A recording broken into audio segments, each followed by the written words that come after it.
What's up, every pony? I am TorridPrime217, your online hotspot where you find out what's hot and what's not. And welcome to the first episode of TorridTheorizes, the show where I spit out theories and stuff. 'Cause that's awesome! Okay, today I want to talk about inspiration manifestation. And I have some very interesting ideas that you might like to hear. Okay, the episode. When Rarity suffers from creative block after a creation of hers isn't heartily accepted, she goes into drama queen mode. Spike goes to the ruined castle of the two sisters in search of a book that might help her.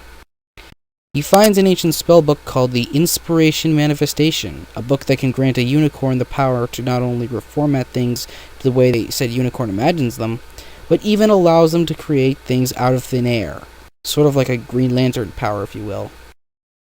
And lo and behold, it gives Rarity the creative edge she needs to get back to work and back in her swing of things. However, Rarity becomes addicted to the power from the book and begins to go crazy, transforming all of Ponyville into what her crazed mind sees as perfect. In the end, Spike, who has been unable to tell Rarity she's going too far due to his affections for her, has to face reality and breaks the spell by telling her the truth. The theories. The Inspiration Manifestation is what caused Luna to become Nightmare Moon. A theory that's been going around is that Princess Luna was a prisoner in her own body to the Nightmare Moon persona, which the elements of harmony either expelled or erased, rather than Luna having actually become evil and then brainwashed by the elements. The manifestation was hidden in the old castle where Luna became Nightmare Moon and turned against Celestia 1,000 years ago. So, maybe they're connected? What if the Nightmare Forces gave Luna the manifestation during the time when she started to feel bitter towards Celestia, and when she was reluctant they told her, "No problem, hang on to it, just think about it." And out of curiosity she discovered the power the book granted her. The spell became an overpowering personality that became Nightmare Moon. Celestia was never able to cancel out the spell because she was unable to confront her sister honestly until it was too late, and the spell had manifested itself permanently so that not even the elements of harmony could eradicate it. Okay, problems with this theory. In the comics that introduced the Nightmare Forces, Rarity in fact became Nightmare Rarity, and the end results being totally different from the manifestation spell. Nightmarity is much taller, has dull purple fur, and a completely different mane, while in the episode, the Green Lantern Rarity has only green eyes and green magic. Otherwise, there are no changes. Also, Nightmare Moon's power was, oddly enough, not the usual ominous green, red, and purple, but a twinkling dark blue. Rarity's spell power was only the usual tone of green. Why didn't the Nightmare Forces use a similar book on Rarity in the comics? Well, to be honest, I didn't read the comics, so maybe they did, but I don't know. Although I doubt it.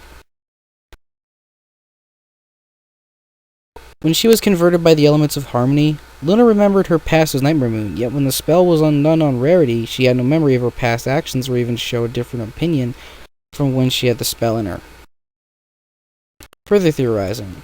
While I have no explanation as to whether or not Rarity's transformations into Nightmarity or the Green Lantern Rarity are somehow connected, I do find it interesting that so far only Rarity has proven to be susceptible to dark magic in canon media. Both events happened, whether or not they're actually connected.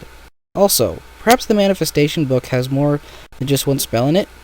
We didn't actually see the inside of the book, so perhaps there are many spells inside that work in a similar yet specifically different ways, and perhaps the one Luna wound up using used a different type of magic from the one Rarity used. So that's why they're different colors, and why during both periods, Rarity didn't look the same.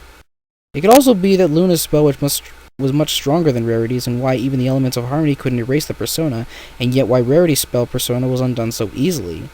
Or perhaps Luna had the spell in her much longer than Rarity did, and it changed to better suit her, at least in color.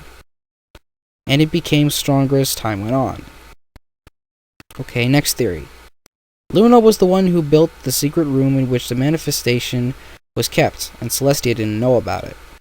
If Celestia had known about the Inspiration Manifestation, and in fact known that it was what turned her sister evil, then why would she leave it unattended for over 1,000 years where literally anyone could get their hands on it? Especially if it could just be found so easily by accident as Spike did. Unless, of course, you consider that she didn't know of its existence, let alone where it was. After all, she isn't as powerful as all-knowing or as all-knowing as everyone might think. As already shown in the show thus far, and even if she did know about it, she wouldn't know where it was because Luna had hidden it. It was, after all, Luna's castle too, and recall how clean and protective Rarity was of the book when she was crazy. So perhaps Luna became so paranoid about the book that she somehow had a secret room built just so she could keep it out of Celestia's reach? And once she realized that she no longer needed the book to keep the spell going, by that point the spell had taken over and she just forgot about the book. It's also entirely possible that Luna, with the power of the manifestation, just created the room all by herself. Next theory. Celestia wasn't cleaning up Ponyville in the episode because she was hiding the Inspiration manifestation. Okay, this one's pretty simple. Spike can teleport things, mostly paper-based objects, via his dragon breath, which is oddly colored the same shade of green as the manifestation spell. And he attempted to thwart Crazy Rarity's mad plan by swallowing the manifestation. So, you add these two factors together, and you need only wait for Spike to either burp or throw up at some point, and voila! The Inspiration manifestation is now in the possession of Princess Celestia, where all Spike's messages go to. So while Twilight, Luna, and Cadance were scraping the gold plating off the streets, Celestia was in the castle hiding the spellbook where no one would ever find it, without somebody immediately knowing. Celestia was fully relevant to the plot without her having to even be seen or mentioned, which she wasn't. Okay, and final theory. It's more of just a food for thoughts, notes kind of thing. Unresolved issues will be resolved later on. Alright, this extends pretty much across the whole season and even across the whole series in general, but I think it's worth pointing out. Everyone seems to have a problem with Applejack fussing over Apple Bloom and Some Pony to Watch Over Me, for example, or Twilight slowly approaching the first stages of hoarding in Tradia.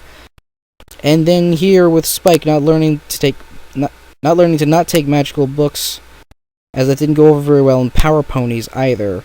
There's also an issue with Rarity not remembering how she went crazy throughout the episode.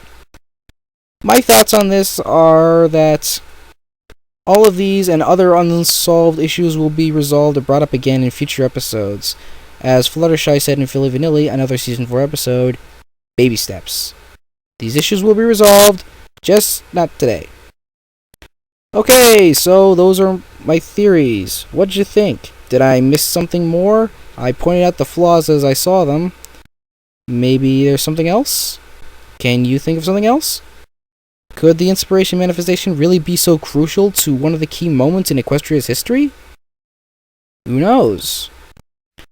Please leave your comments in the comment section below. Also, don't forget, you can also like my video and subscribe to my channel. This is Torrid Prime 217 reminding you to please run responsibly.